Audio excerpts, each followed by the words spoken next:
Welcome everybody. My name is Rachel Dixon. I'm one of the Deans of Academic Programmes at CSM, and it's wonderful that you can join us tonight to celebrate the Dean's Awards 2021. It feels like the perfect time to stop and reflect and celebrate the class of 2021 as we start the new academic year with this week. In fact, what's going to happen this evening is we're going to introduce you to all of our award winners.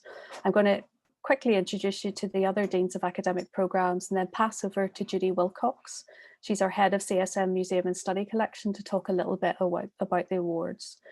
Then we'll move on programme by programme, so you'll get to meet some of our students, hear them speak about our work, but there will be plenty of time for you to ask some questions, make some comments. So we would encourage you all in this virtual world to be engaged and part of the conversation. This collection really speaks of the power of art, design and performance to affect change and to reveal who we are and who we wish to be. And I really hope that you'll find the next hour really interesting and give you an insight into what happens at CSM and what we believe the future can and should be. So first of all, I'm going to ask Rebecca to come on screen and introduce herself as Dean of Academic Programmes. Thank you, Rachel, and welcome everybody. I'm Dean of Academic Programmes for a cluster of programmes that includes culture and enterprise, graphic communication design and spatial practices. And as Rachel said, we're really delighted to be sharing this collection. It's one of the highlights of our year, pulling together the work that represents for us something really important about not just the amazing work that our graduates are creating, but also the kind of thematic shared concerns. So we're looking forward to hearing from our students and sharing more this evening. I'll pass over to Paul Hayward. Good evening, everybody. It's lovely to see so many people and lovely to see our recent graduates. My name's Paul Hayward. I'm Dean of Academic Programmes for Art and Performance. It's, as Rachel and Rebecca said, it's a big night for us because it helps us to celebrate quite a lot of what we believe is the major significant achievement of you as a group of students, not just the group who are represented tonight, but beyond that. Most, if not all, of what we will look at in my cluster is not the rest as well. The graduates are talking, graduates now, not students, talking about experience, but that's very personal, significant and profound experiences, and in many cases, and probably all cases, they're still raw. So we will be looking at work that addresses and confronts identities, racism, sexual politics, social justice, but what we're actually witnessing is people revealing their own history, their own needs, their own politics. So artists, designers and performance as activists speaking about themselves. And for that, we're incredibly grateful because it's a very generous act. Thanks, Paul. Judy, if I can hand over to you now to take the reins for a few minutes. Yeah, please. So welcome, I echo the welcome to all of you here today. So I'm the head of the Museum and Study Collection at Central St Martin's. We're based on the ground floor of the Granary building. It's a really rich art and design teaching collection. I very much hope with you being final year students that we had an opportunity to meet you in person before the pandemic hit.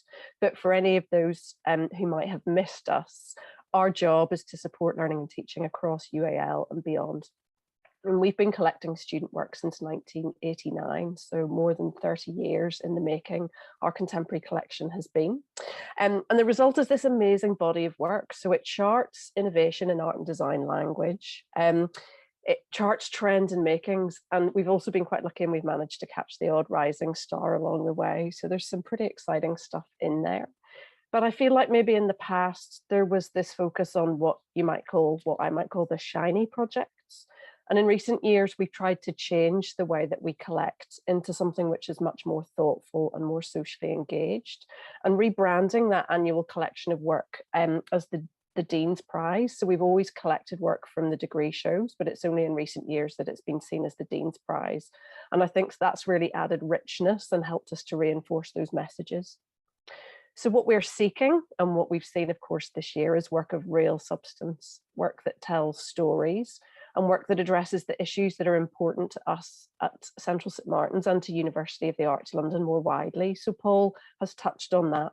It's issues of racism and anti-racism, issues of identity, issues of well-being, and issues of equity and equality. And most of all, being able to be the people that we are and the people that we want to be without fear of being judged. So coming up towards the Dean's Prize this year, we weren't really sure what to expect from this year's graduates. So last year, obviously, the graduates faced unprecedented circumstances, but at least they had 3 years of almost normal life and normal education, whatever that is. But this year, we knew that we were going to be meeting students who'd had 18 months of dislocation and disruption, and at times isolation. And we really had no idea how that was going to impact the work that you made. And the results, I think, are pretty jaw-dropping. And I know we're like default programmed when we come to award ceremonies and prize givings to say lovely, lovely, nice things. But this is really genuine. It was a really, really important and impactful experience for me, looking at all of your work on the graduate showcase. And I don't know why that is, because the circumstances have been so hard, but maybe the last 18 months have forced a kind of introspection that's brought a richness to your work. And maybe it is that we've all just had to dig really deep, and you've been digging deeper than most because you've been art and design students coming up to your final show. Or maybe it's because the world is literally on fire. You know, we're dealing with a pandemic and the climate exchange via this kind of groundswell of anti-racism. So there's been a lot going on. And in that context, your work feels like it speaks very loud and says something very important.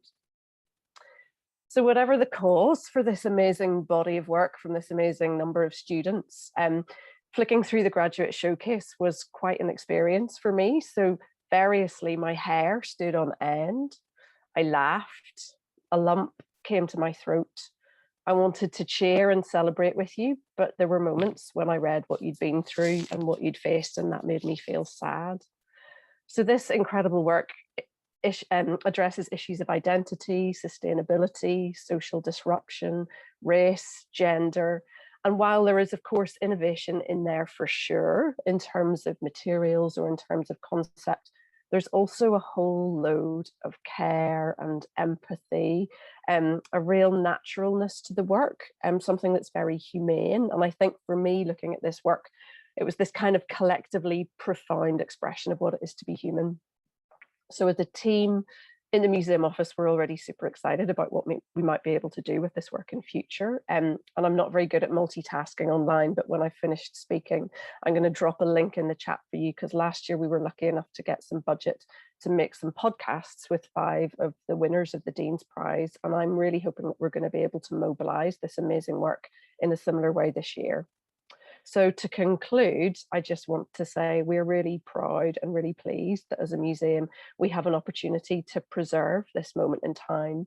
And we know that our collections are used by students for years and generations to come. And I feel sure that the people who work with this stuff in the future will be looking back at this cohort as a pretty amazing moment in time. Thank you, Judy. Wonderful, wonderful setting of the scene. Thank you so much. We are going to start with my programs because I'm hosting and we can. So my programs are fashion products, ceramic, industrial design, and jewellery, textiles and materials, and also the foundation course. So if I can, whenever I call your name, if I could ask the student to become visible and tell us a little bit about your work. So I think we're going to start with Angelica, if she is here. Hello, hi. Hi, Angelica.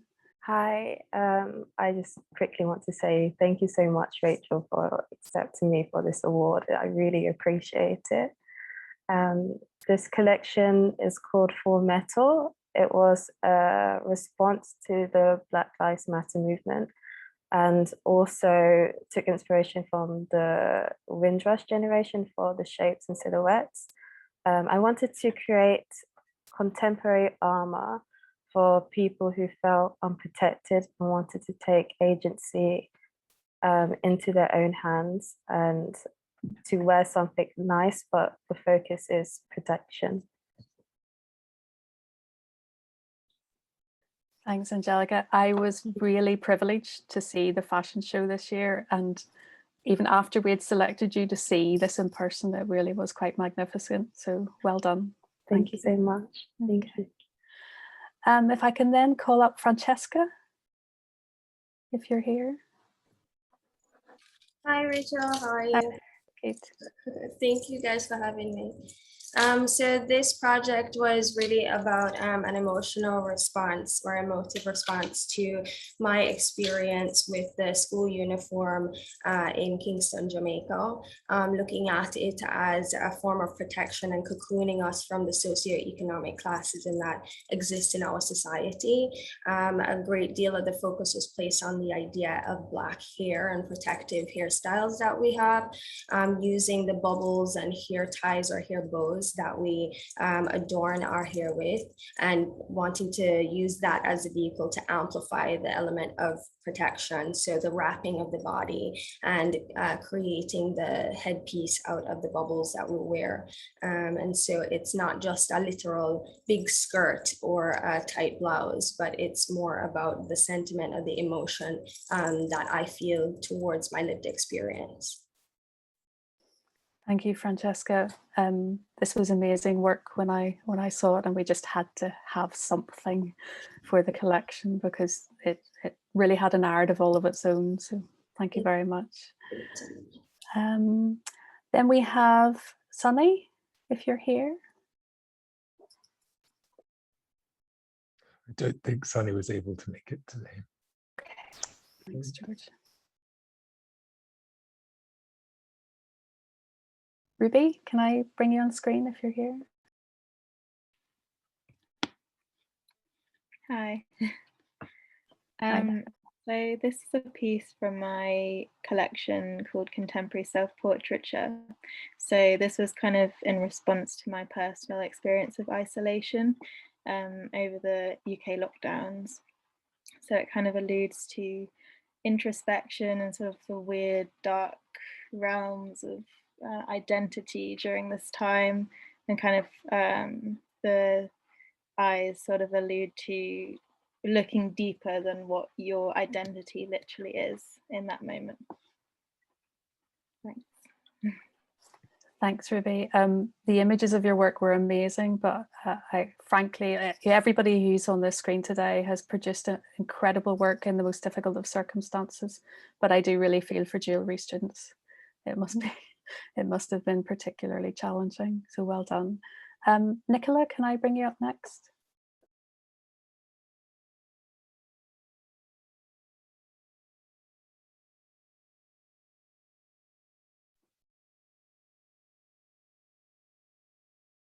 Okay, we'll move on to Iona.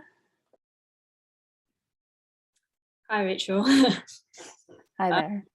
My project is really about gender and queer identities, and I specifically looked at female masculinity and the mourning rituals that society places on womanhood. So the pieces are really designed to lock the wearer into these various kind of gendered actions. And I guess the collection as a whole is an invitation to rethink these societal constructs using body language. Fantastic, thank you, Iona. And I think even just seeing the photographs of this work and how challenging it is, and how challenging it is to the jewellery discipline, I think really fantastic, well done, thank you. Then we have Ronnie. Hey, Hi there. nice to meet you and thank you. This piece is part of my graduation project, and it's called Checkers X Disco, and it's all made from recycled onion skins that I collected during lockdown in the grocers near where I live. All the pieces are sustainable, biodegradable, and eco-friendly. And the designs inspired by classical jewelry styles and materials in extra graded fashion, where I try to challenge pre-existing concepts of luxury. And everything is entirely handmade, and the patterns and the color palettes are reliant on my daily findings. And it means that they are completely different and would never be identical. Thank you, Ronnie. When I was selecting this, I just thought, wow, just challenging our ideas of precious materials, especially when there's a run on supermarkets for things, for food during the pandemic. But the skill is incredible. So well done. Thank you. Then we have Nicole. Hi, hello Rachel, thank you very much for this opportunity. So my project is called Bacteria, and I'm proposing the use of biotechnology for the creation of sustainable ceramics. During lockdown, I had the time to really rethink of my process and see my beloved craft out of pottery, and I identified quite a few problematic areas. One of the main problems is the kiln firings, that they require a lot of energy, and they're also carbon heavy. So by using bacteria that they are non-pathogenic and ceramic waste, I'm proposing an alternative to kiln firing. So with this process, I can make ceramics with a natural process, which is called biomineralization. So yes, you can see that the result, it's not as perfect as the commercial ceramics, but yeah, that's for me. Thank you. Amazing, Nicole. You may not know, but my background is in ceramics, so this really spoke to me. And Thank you very much. So amazing, well done. Marie, can I ask you to come on screen now? Hi, good evening, everyone. Thank you very much for inviting me to be part of this ceremony.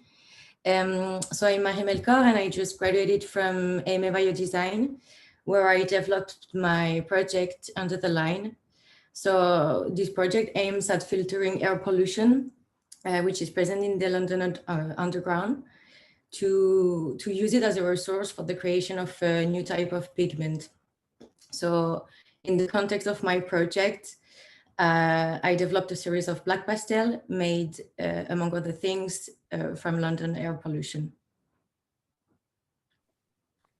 Thanks, Marie. For those of you in the audience, you may not realise that this is our first graduating cohort of MA Biodesign. So it's been amazing to see the work that's been produced. And Marie, this is absolutely an excellent example of that. And thank you. We're really pleased to have this as part of the collection.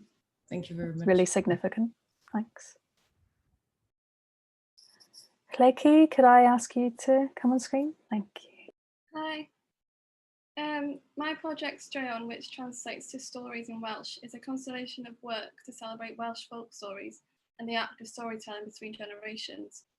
My hope was to create objects similar to an heirloom in the way it would be shared and passed down from one generation to the next, bringing to life stories that are almost forgotten. Thank you. And again, it's a bit, how do you teach and study ceramics in lockdown? And I think you've proven that it can it can happen, and it can happen, really, really well. We love the narrative in your work and the skill level and just the stories you were telling. So it's really important that this was part of the collection. So thank you. Chuk, could I ask you to come? Hi there. Hello, Rachel. Thank you so much for having me in the Dean Award. My main design direction focuses on social design that bring long-lasting positive emotion to the vulnerable community in an affordable way, which led me to create Webcan, which is a cleaning kit for washing reusable menstruation pads, designed for refugees in water scarcity region or asylum seekers in financial difficulties. It uses buoyants to reduce the water amount usage required for washing a pad, and the design adapts with the existing food tin can. Thank you. When we saw this, it was like, why had this never been thought about before? Amazing. And I think if our politicians don't believe in the power of design and creative education to change the world, then they need to see one of your projects. So thank you very much, Chuck. Okay. Francesca, could I ask you to come along?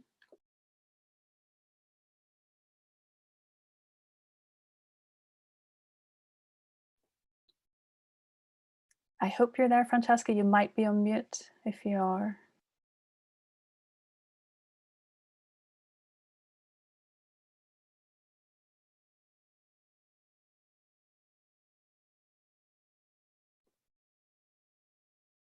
No, we may come back to you, Francesca, if you're having problems. Well, you can let George know in the chat. Then we'll move on to Noor, if you'd like to join us. Hi, Rachel. Thank you very much. So my project is called the Synesthetic Lab, and it's an olfactory training kit to recover from the sense of smell using synesthesia. So obviously one of the main side effects of COVID-19 was the loss of smell. So that is the solution for that. Amazing. I think we were talking to some students today about how the pandemic has affected their practice and would they be making the work they're making now if it hadn't been for the pandemic. And I'm not so sure if this would have happened, or it might have happened in a different way, but it's amazing work. So thank you, Noor. I'm sure we'll chat about it further in a moment. Margareta, are you here? Yeah, hello, thank you. My project Perception of Beauty is exploring body and acne dysmorphia, as I suffered from severe acne. I felt the pressure by society to look perfect all the time.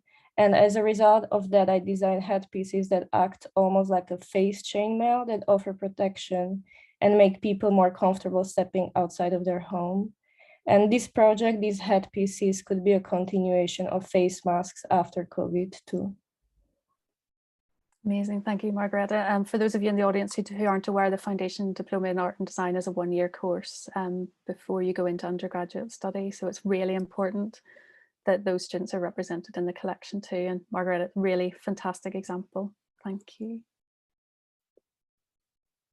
Okay, and now we're going to stop for a second because I think we've got quite a lot of questions before we move on to Rebecca's programs. If I could ask those students who've just spoken to put your screens on, put your cameras on, and we'll come back into the room so we can have a chat.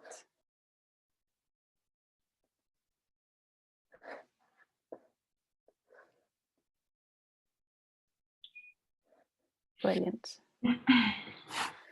Okay, I think we did have somebody with their hand up, but maybe George, you can help me if there's anybody in the room. One of the first things I would say about this, so the work that's come through these programs is, or through my programs, well, first of all, I'm super proud of what you've managed to achieve. In normal circumstances, it would be exceptional, it would be interesting, it would be challenging, it would be brave, courageous. But in what you've had to work through, it's even more so. So thank you.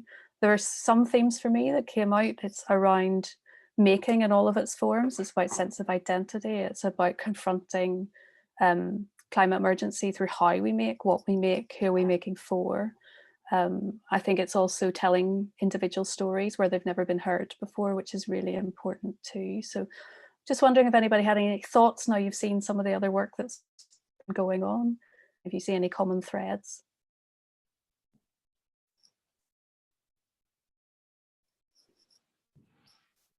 No? Okay, did we have any questions from the audience? There's just a lot of love in the room. That's what I could say on the chat. There's a lot of love in the room. Yeah, nothing coming through yet, but I do encourage anybody to just raise your hand or post in the chat if we have a question at any point. Okay. Something from Judy. Judy, come on in, Judy. Thanks. So Paul and I were talking about this work earlier on today, and the fact that there is a really generous introspection at play here. So our students are always brave and they're always addressing these big issues, but I felt this year like you'd gone the extra mile, you know, Margareta, talking about what it is to suffer from acne, the woven hair piece, these, you know, adopting your clothing as an armor, and then this incredible pride in identity as well. And I wondered, could you talk a little bit maybe about whether the last 18 months, would you have made that work pre-pandemic? Would you have dug so deep? Would you have done that much soul searching? Would you have been okay with sharing stuff that was that personal? Or has the last 18 months had an impact on the way you've put yourself into your work?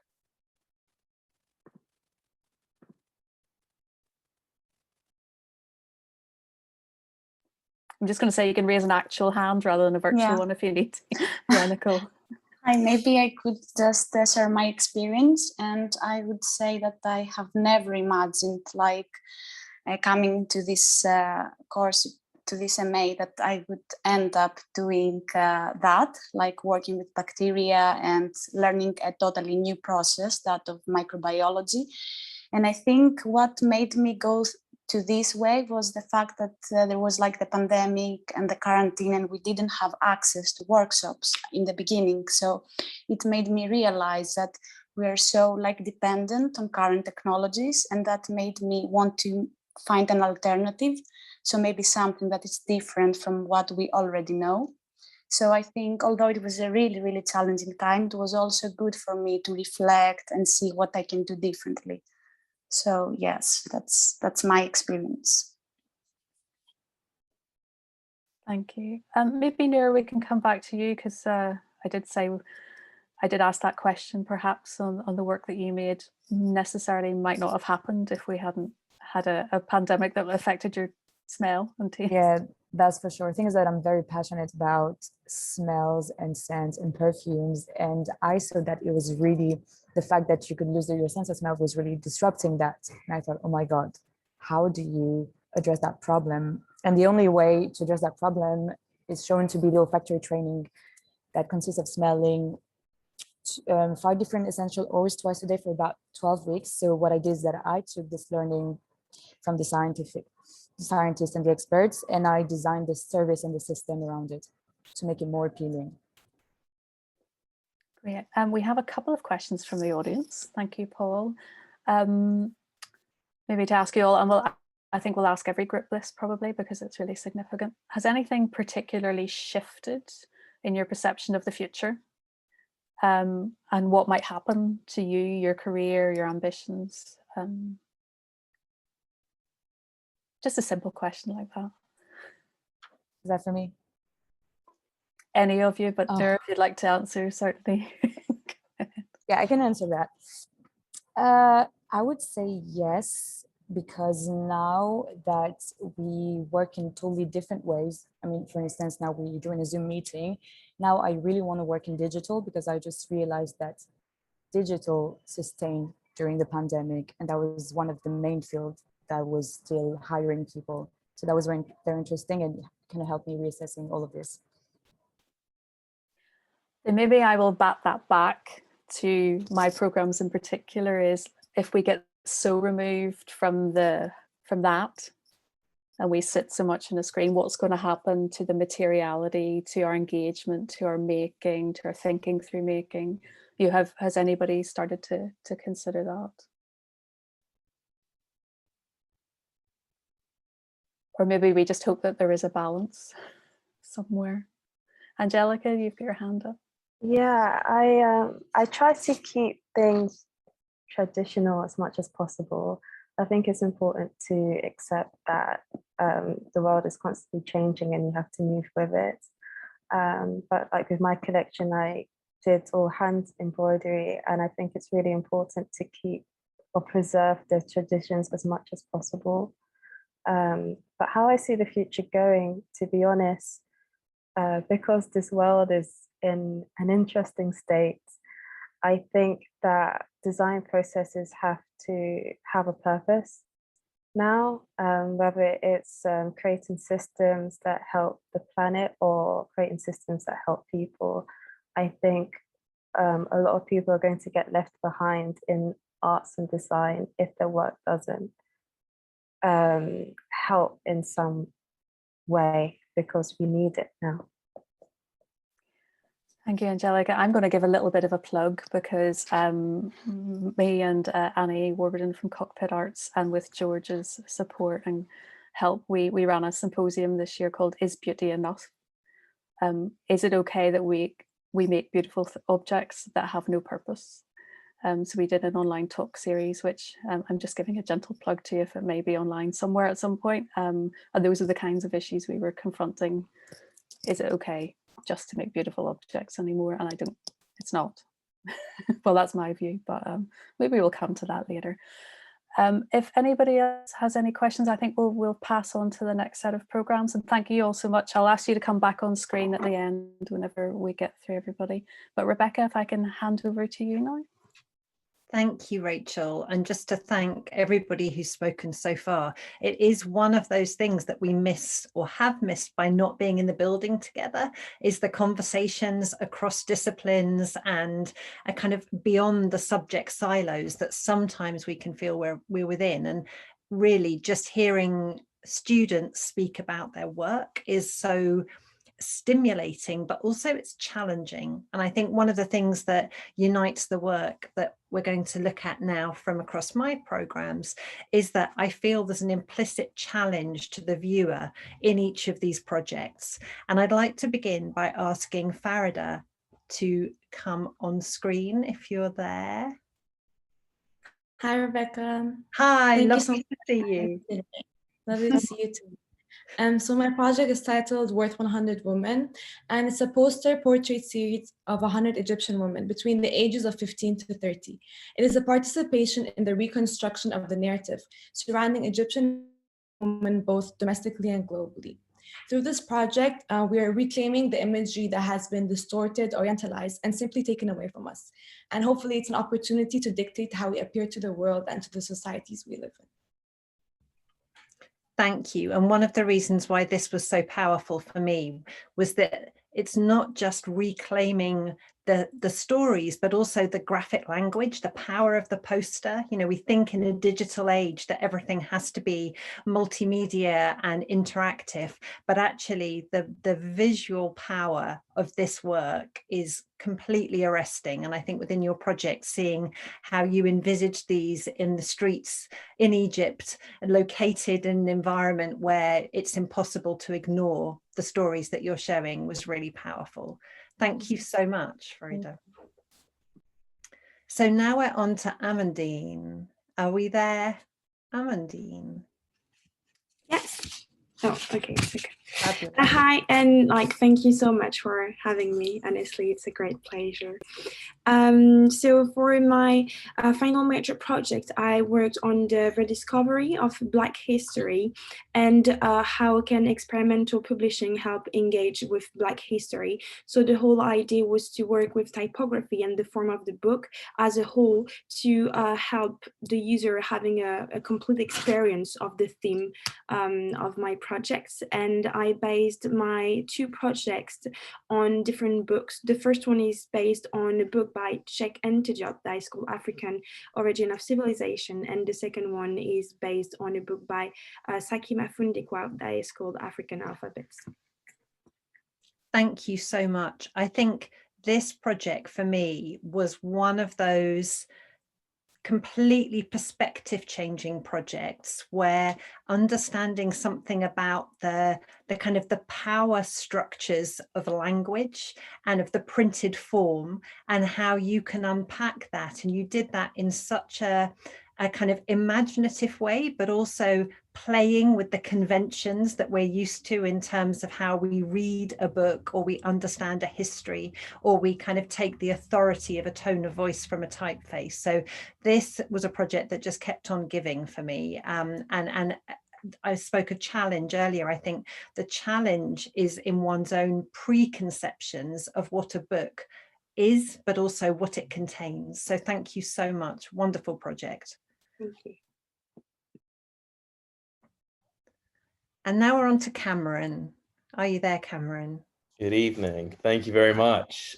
So yeah, my project was triggered by a sort of lack of empathy for our shielding community and sort of the difficult lifestyles that they were living over the pandemic. So the idea, well, the project started back in January, and I found it really hard to sort of reach out to these people, understand what they'd been through. So back in January was the dark depths of lockdown. So I put together an amazing group of 10 people, aged 16 to 90, who were all shielding. And I sent them all a disposable camera, paper and a pen, and to basically document their daily routines.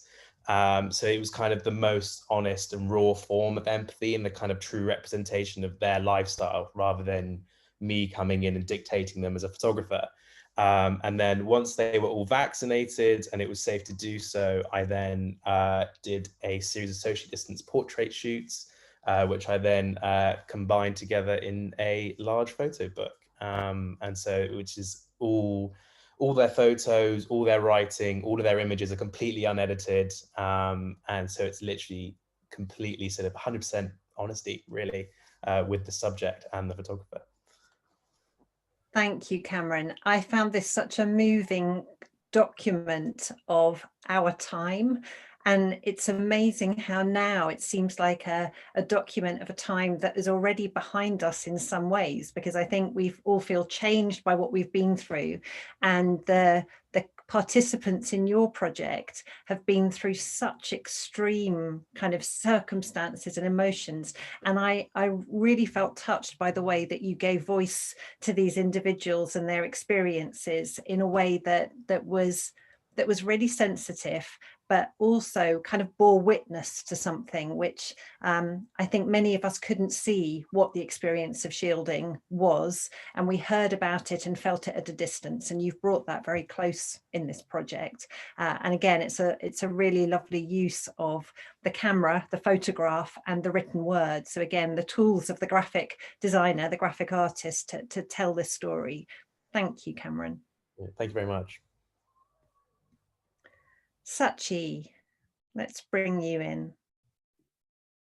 Hi, everyone. Hi.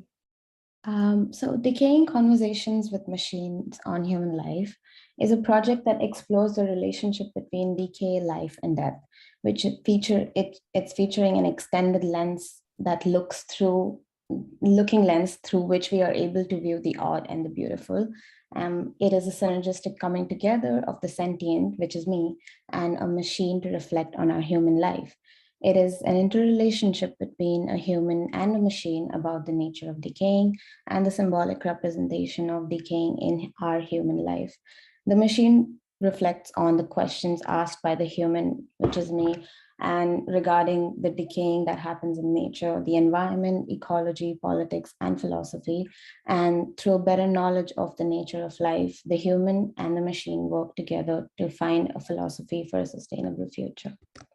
Thank you. Thank you. This was such a provocative project, partly, I think, because of the hybridity that you were exploring between the human and the machine world, but also for me, there was something around the kind of the fact that you saw through this project, you were exploring the growth that comes from decay, and this kind of transformative process or transformative interpretation to me was both kind of fascinating but also unbelievably optimistic, and that for me was a really powerful part of this project. So thank you, Sachi. Thank you. And let's move on to, this is Katerina. Is Katerina here? Yeah, hi. Hi. So this was my final project called Save the Avocados, #SaveTheAvocados. And it aimed to bring awareness to the problem of misinformation that we're currently facing. And it reflects on the visual and semantic language used by conspiracy theories online. And its final output was a variable typeface that visualizes the changing of information through a number of external factors and hopes to show how complex the concept of truth can be. I love the idea that there's that this interactive project was kind of challenging and questioning the notion of truth, conspiracy theories, you know, the way that we engage with that, the confrontation, the daily confrontation of I guess mix of facts and fiction, but also the visual language here was just so delicious and playful and enticing. So this was a project that you couldn't help but get drawn into, and then of course you got us in your grasp and you confronted us with this challenge of fact or fiction. It's a lovely project. Thank you so much, Katerina. Thank you. And now we move on to students from architecture doing our Masters in Architecture. Tatiana, I'd love to bring you in, please. Hi, Rebecca. Hi. So my project is located in my home country, Zimbabwe, and the proposal is centered around an alternative land titling program that suggests ways of rethinking terms of land occupancy and how to construct ownership by promoting equitable access to water.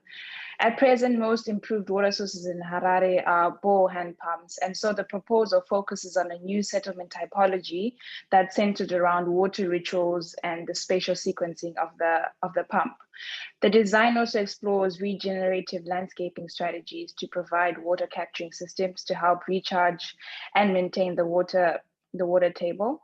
This sort of renewed interest in land ownership and shared water rights enhances communal solidarity, tending to protect the desperate and displaced throughout the state. Thank you, Tatiana.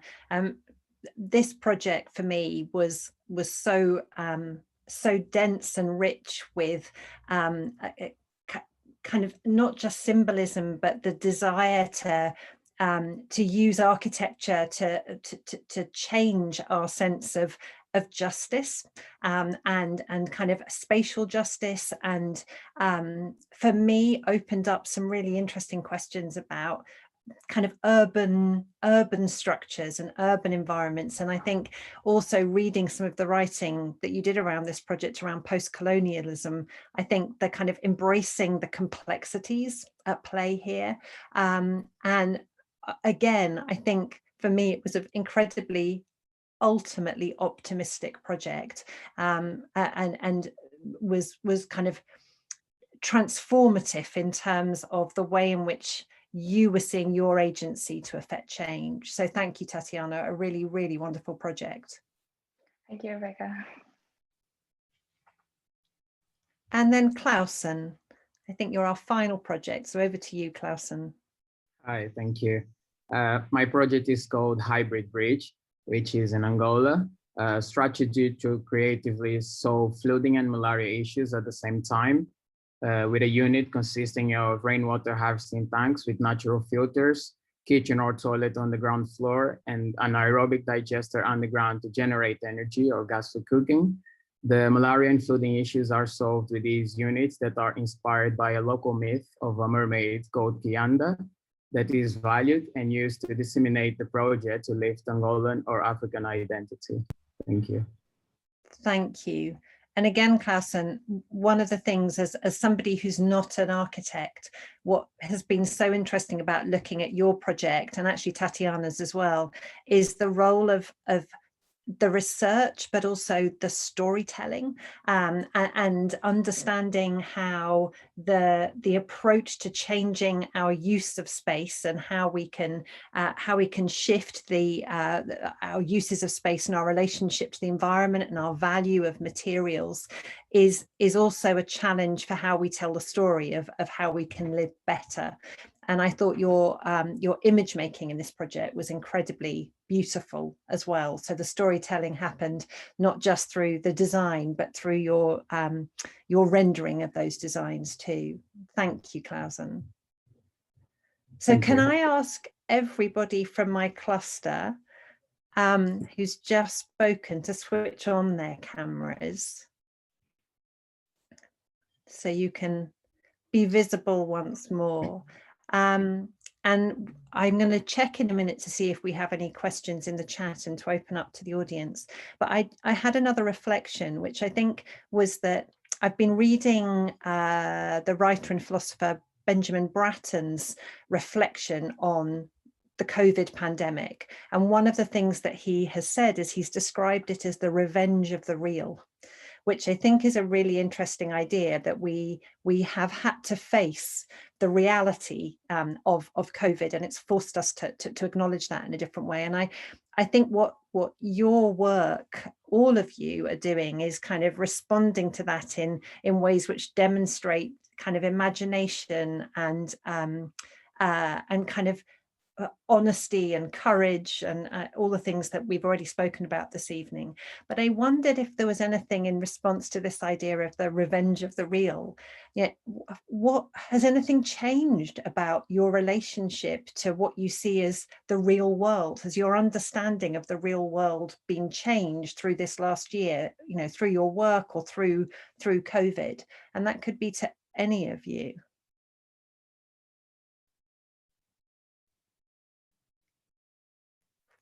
It's a tricky question.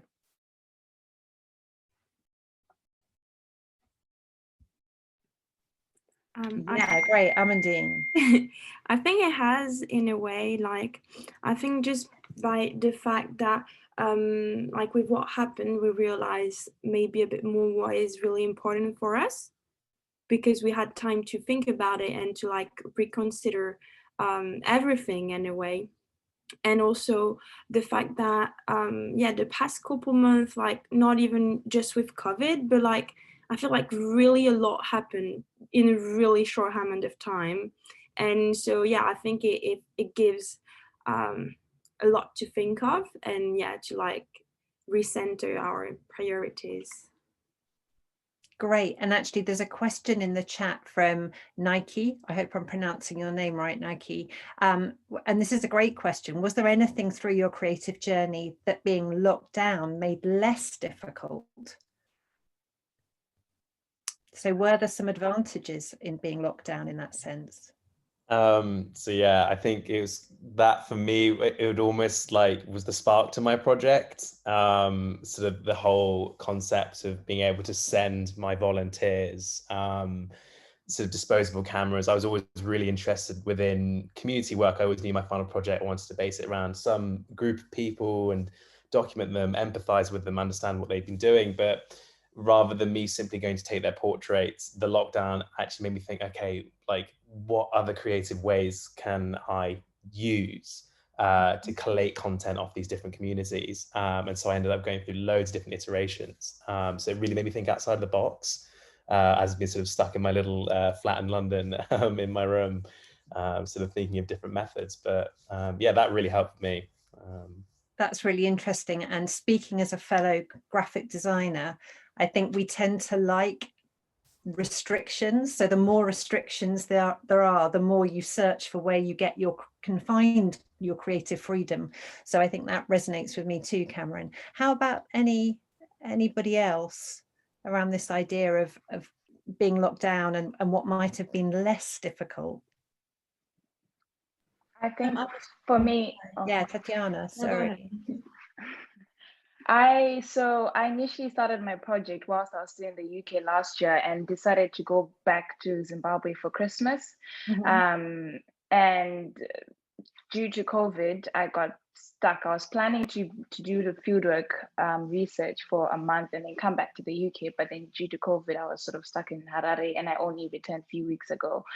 But I think being back home and sort of engaging with my own culture and reconnecting with where I'm from was quite key in terms of this project, because for a long time I've always been used to working with sort of Euro-American knowledge in relation to architecture, and I usually struggle to sort of imagine what this sort of spatial remake of of sort of the urban cities in Africa could look like. And being there because of COVID and being stuck there really was a big advantage to me in terms of imagining all that stuff.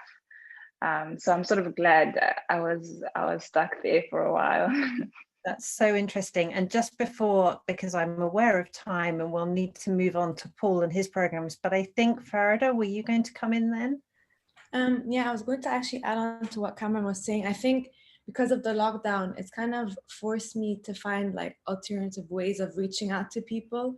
And it's been beneficial in the sense that because of my project, like I honestly went back so like years and I reached the people that I went to primary school with, and the project kind of worked as something to during like these strange and like scary times to kind of like bring us all together. Yeah.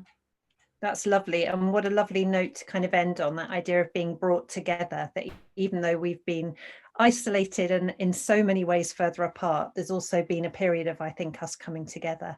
Thank you, all of you, so much. I'm sorry we can't ask more questions, but I think we need to hand over to Paul, if I can bring you in for the final cluster of student work. Thank you. Hi, everybody. And thanks, Rebecca, and thanks, Rachel. George, just one little question before we kick off. Just to be sure, the thing's not going to cut out or anything like that at 6:30, is it? No, don't worry, don't worry. I won't close it. Before we start with Ishmael, just a little bit of a note about the students from this cluster. Very often, and not unlike some of the work we've seen before, but very often the single slide isn't going to do you justice. So, you know, when you can find the work, you can look on the showcase, it's a lot of the work is time-based, it's live, it's lived. A lot of the work is socially engaged. A lot of the work is asking us to rethink value and capital cultures, or cultures of capital. And in a more general sense, it's often politics. It's quite direct and possibly subversive, occasionally destabilizing for established practices. So I think a lot of the work is asking us to rethink things quite considerably. But anyway, without further ado, Ishmael, do you want to introduce your work to us, please? Thanks, Paul. Black Britain is a series of characters and symbols depicting emotions and experiences acquired by the artist during lockdown. Our main objective is to use that information to reinforce the idea of individualism in relation to the idea of in relation to the Black experience in the UK. So yeah, basically everything that you see in these individual pieces is just like information gathered like over a period of time to kind of create this singular like entity. But yeah, some of these references include like my cultural background, secondhand information that I receive from friends and family, and also just like personal interests like music, visual information, etc. So yeah, it's like a diary of sorts. Thank you, Ishmael. That is, and very obviously bringing in multiple reference points to a source which is very public, and you know, asking us to rethink the way we experience visual cultures, and the way we rethink our own heritage as well. So thanks very much indeed, Ishmael. And then and Hazel, yeah, lovely work. Hi. Firstly, I'd like to thank you so much for this award. I'm so grateful. It's amazing. Thank you. So this work was sort of inspired by a service that was happening in my town. So women were getting their nails painted. They were getting manicures through their front door letterboxes, and I just thought that was like kind of ridiculous. So, and then I went to my friend Lewis's house, and he had a cat flap, and a little light bulb moment just went in my head, and I thought, I'll do pedicures. That's a good idea. But basically, it's just a comment on female scrutiny in relation to achieving some form of heightened beauty standard at a time of governmental lockdown. It's a political comment on the underlying and constant dehumanization of a serving workforce. It's a sort of dystopian take on how neither counterpart can be rendered to a whole person. The client is simply a disembodied person that protrudes through an unseen behind a portal, and the other character is deemed the subordinate, but which counterpart is more dehumanized in this situation? Great, Hazel. I mean, just for people to remember when we get around to questions and discussions at the end, very important thing that Hazel says about herself as an artist is that she's a service provider, and I think there's something very clearly political about that we might want to unpick a bit later on. So thank you very much, Hazel. Lovely. All right. Thank you. Miriam, yeah. Hi, so my project is called Tamazight Tongues, and it explores the journey of collecting and recording the indigenous Tamazight language of North Africa, which has been displaced by the Arabic language. The language packs I've made are a collection of the foundation of the language that can be understood across different tribes. And I've worked closely with teachers and musicians in Algeria and Mali to make sure everything is as accurate as possible. So far, the packs have been sent around worldwide to applicants, and I hope to grow it out at a wider scale for the diaspora who want to learn the language. Wow. Wow. I mean, I think we've got the problem with tonight is my guess is we all want to ask questions of you individually as a group of people, and the questions are going to become quite general. But Miriam, I've already started quoting you once or twice from your graduate showcase. Some lovely stuff. Thank you very much indeed. Yeah. Thank you. So Fiona. Yes, sorry. Hello, thank you for the award. It was a real delight to find that out. That my artwork is a piece of performative writing where I explore and I demonstrate various themes arising from ideas surrounding the fragment. So that's sort of where it came from. But in my writing, I weave together my own daydreams, my memories and whimsical thoughts whilst on a journey to my studio. And while at the same time, I explore and filter my thinking throughout this journey by looking through the theories and the ideas of other writers and philosophers. In addition, I explore and play with alternative methods of writing as a form of art writing and research.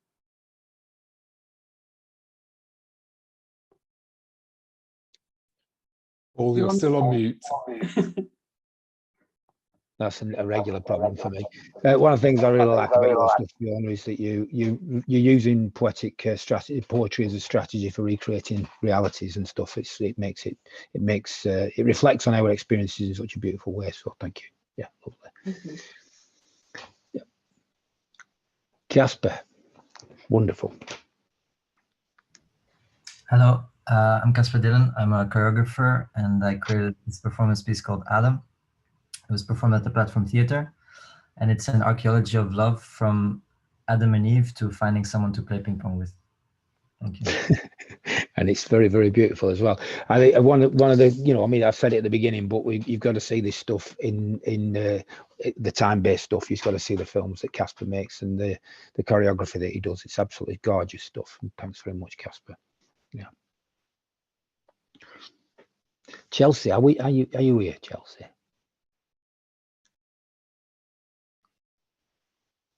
It's possible. I'm just looking down my list now. It's possible that Chelsea's not joined us tonight.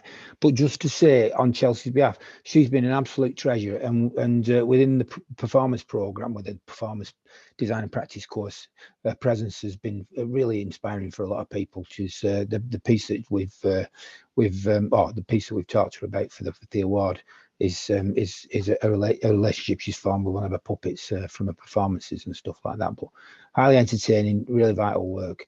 That is also right from the heart, straight from the heart. So if in Chelsea's absence, I just thank you very much.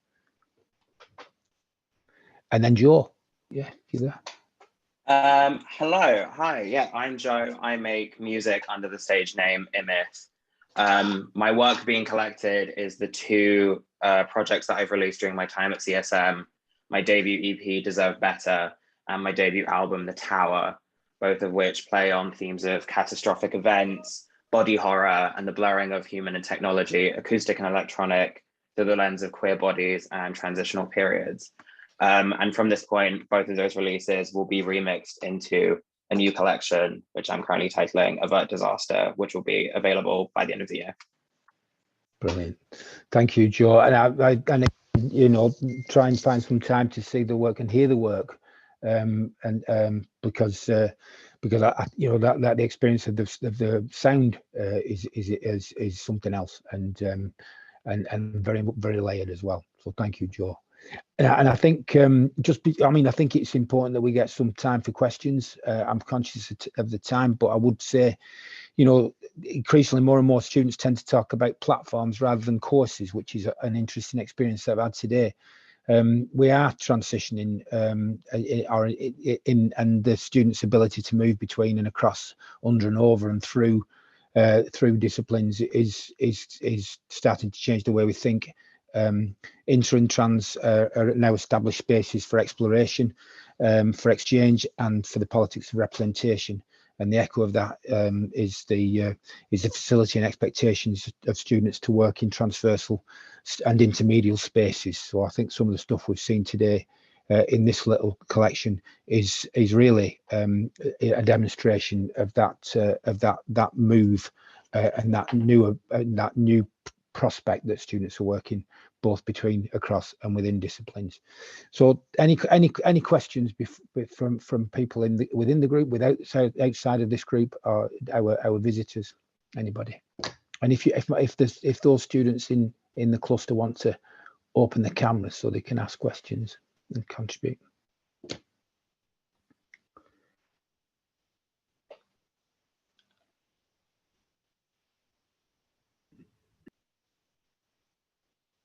I mean, I think one of the things I saw, I'm going to quote Miriam, and you know, she, on her showcase, she talks about the importance of grounding yourself in your culture and your traditions and not giving up to the consequences of globalization or creeping colonialization or homogeneity. But at the same time, that makes who we are as individuals and political beings in the context of a new reality, that in turn affects an increasing positive interaction between people and their context and their realities. So I think the summary of what I've just said there, really inspired from what I was reading on Miriam's graduate showcase thing, is that the work is generally and genuinely generous. So my first question to you all is, like, do you feel like you've been generous at this moment in time? Is that something that's embedded in?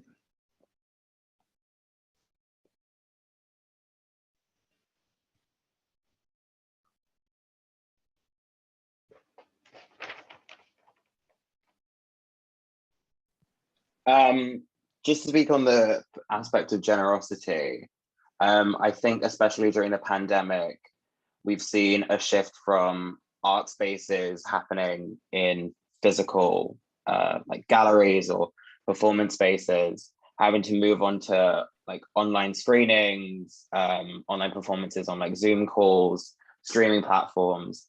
I think there's something about the way that these spaces in like these digital spaces are a bit more open sometimes to people who maybe are a bit more unwilling to inhabit like physical art spaces. I think there's something that in the future we can keep that maybe invites a few more people into online realms that physical spaces don't have. Sorry.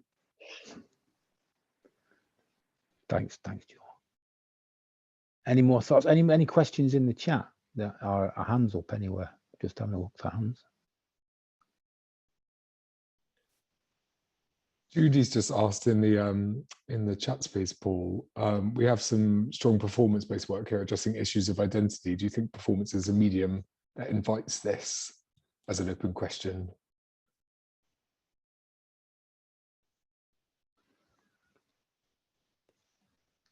I mean, that from that group, pretty much everybody could venture an answer, because it's there present in most of the work. Anybody want to have a thought about that one?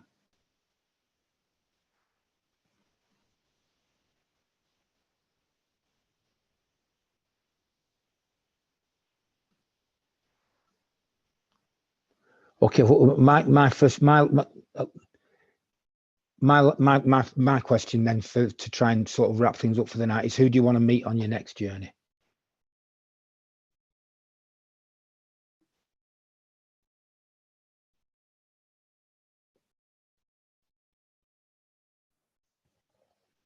Any of you want to chip in? I think, who do I want to meet? I mean, anyone. I think I'm personally happy to sort of meet lots of different people, different places, different viewpoints, you know, different backgrounds. because for so long I was not able to do that. Yeah, nice, nice.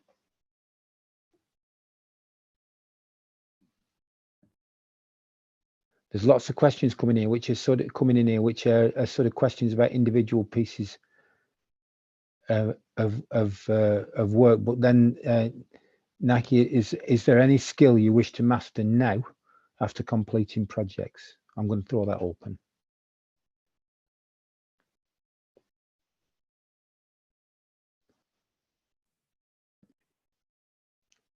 It's not so much any skill I want to master now, but I realise that after having sort of produced my project, how much I enjoyed. I didn't realise how much I'd enjoy doing research and writing so much that I want to continue to develop that much more as part of my art practice, as a combination, sort of combining with my visual art practice. Okay, lovely. Anybody else?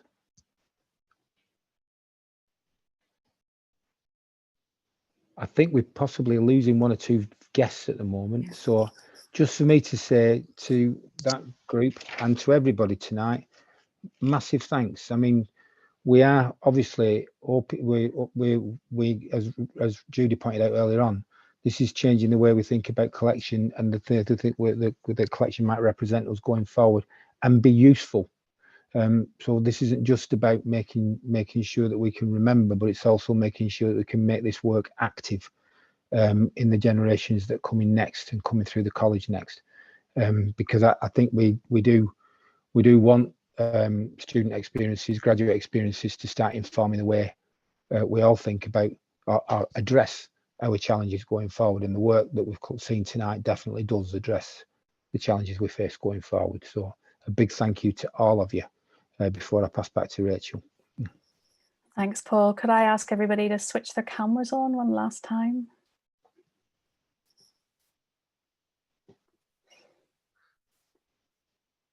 Thank you. I wish we had hours and hours to speak about all of this, because we see the work, we read the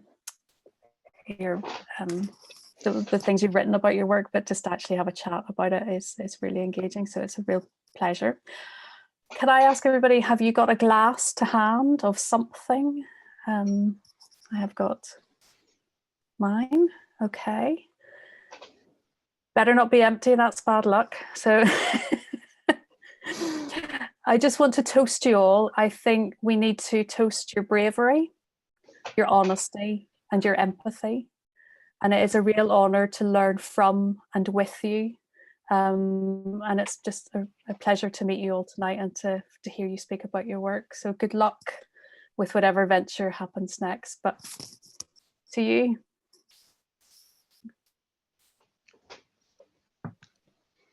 Thanks, everybody. Cheers, everybody. Thank you all. Much appreciated. Thank you very much. Thank you. Thanks, Bye-bye. everyone. Thank you. Bye. Thank you. And thank you. Bye. Genuinely beautiful work as well. Really genuinely Amazing. Beautiful. Important, but also very, very beautiful. Thank you. Thank you. Bye.